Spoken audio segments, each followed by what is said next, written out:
আসলে সত্যি কথা বলতে আমার পূর্বের বক্তা আমার মনের অনেক কথা বলে ফেলেছেন। যাদের সাথে একসাথে আন্দোলন করলাম তাদের বিরুদ্ধে এখন আমাদের কথা বলতে হবে, এটা কখনোই চিন্তা করিনি। এজন্য জ্ঞান অর্জন করার দরকার। আমি বলবো, মাননীয় প্রধানমন্ত্রী, আপনি একটু জ্ঞান অর্জন করুন। আপনার মাকে ওইভাবে দিগ্ভ্রান্ত করা হয়েছিল যে শিশু এবং পাগলের কথা বলে সর্বশেষ আপনার মা সেখানে দাঁড়িয়ে থাকতে পারেননি। আমাদের খুব কষ্ট হয়েছিল, খুব কষ্ট হয়েছিল আমাদের। সেদিন ওই জামাতের যে ফর্মুলাটা ছিল সেটা যদি মেনে নিতেন তাহলে হয়তো দেশটা আরো আগে থেকে ভালো হয়ে যেত। পারেন নাই।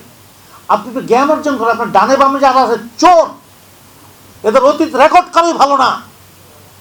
আমরা তাদেরকে চিনি। আপনার মায়ের সঙ্গে, আপনার মায়ের সাথে তারা ছিল, পাশে আশেপাশে ছিল।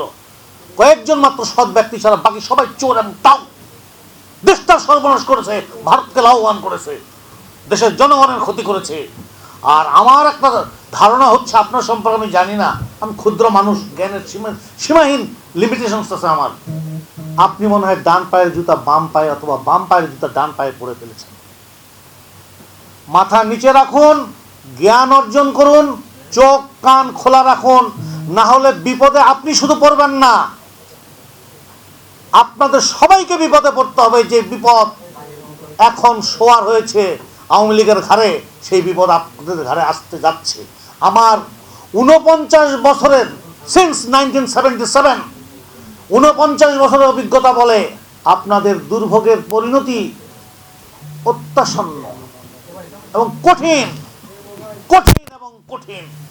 আপনাদের পালাবার পথ পাবেন না। আপনারা, হাসিনা পালিয়ে যেতে, পালিয়ে বেঁচেছে, আপনারা পালিয়ে আসতে পারবেন না।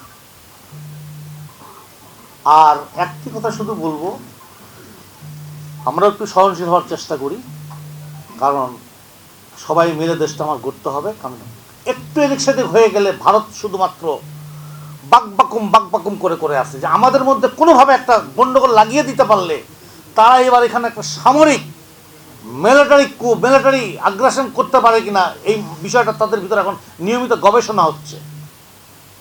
এই গবেষণা থেকে তারা বলছে যে বাংলাদেশে এবার সুযোগ পেলেই আমরা সামরিক আগ্রাসন করব, যেটা অন্যান্য ক্ষেত্রে তারা করেছে।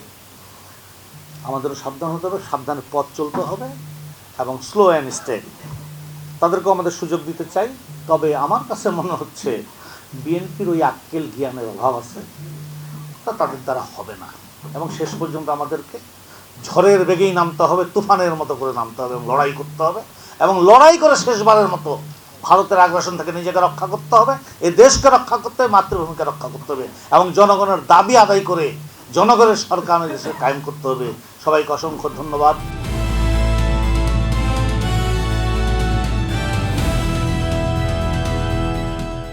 পুট টিভি, মানুষের জীবনের কথা বলে।